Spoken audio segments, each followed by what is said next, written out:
Hello! Welcome back sa ating YouTube channel. This is Gabby's Vlog. Today's video, patungkol sa ating karawan na yun ni El Ocampo. But subscribe na to our YouTube channel. Gusto ko mag-like, shares, comments, and views at abutin ng 500 if supported natin sa ating social media ka. Latest vlog for today ay Happy Birthday, El! Sa ating 3/12. Here's your vlog!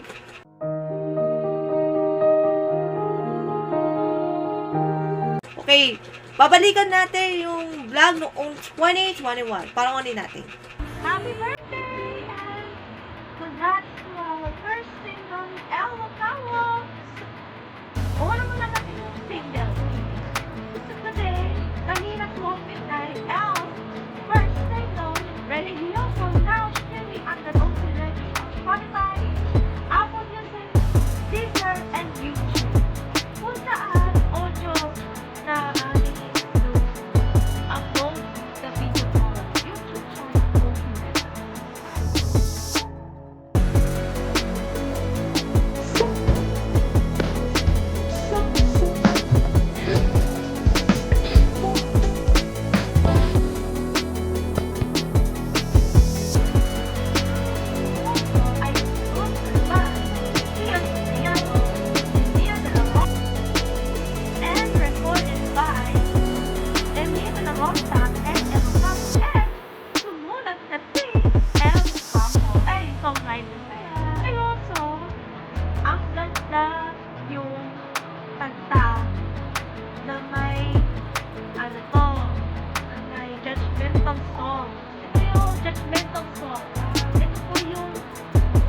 Pang inspirational, pang Christian song.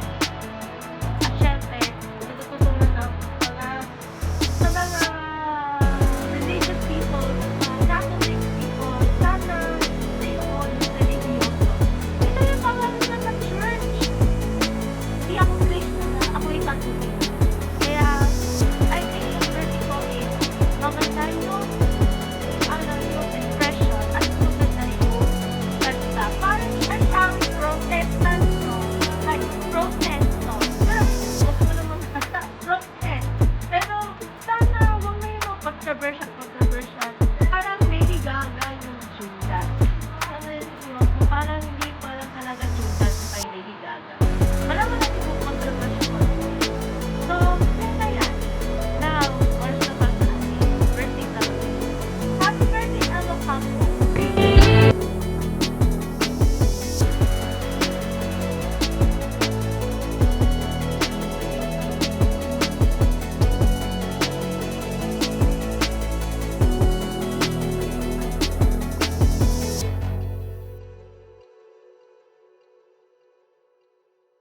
Starstruck. Tawag ng tanggalan, pero one time dependent siya. Idol Trinity. Top 6 lang. Hindi siya nakapunta sa final showdown. And, siya ay artist ng Firestarter with manager si John Versosa.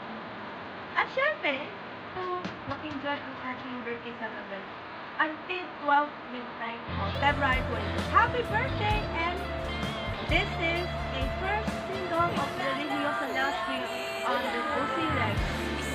Further birthday, Gabriel Cervantes Ocampo! El Ocampo! Ayan, eto na. Well, February 2021 or February 21, 2021, yan na yung vlog. Ang title ay El's Double Celebration. 1. Released the song called Religioso by El under OC Records. OC Records ng Viva. Kung saan sila Kia Cipriano at Chino Ortales ang handle bilang President and Vice President ng kumpanyang ito. While the OC Records ay sub-label ng Viva Records. El's song Religioso is unhide devotion for a loved one. Yan yung title. Si El ang sumulat ng kanta.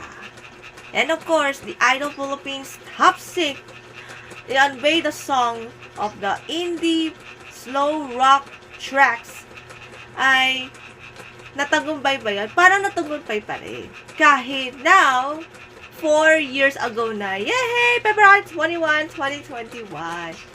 And for me exclusive with PJ Sam Albero. Still, mix BJ pa rin si Sam Amber sa inyo.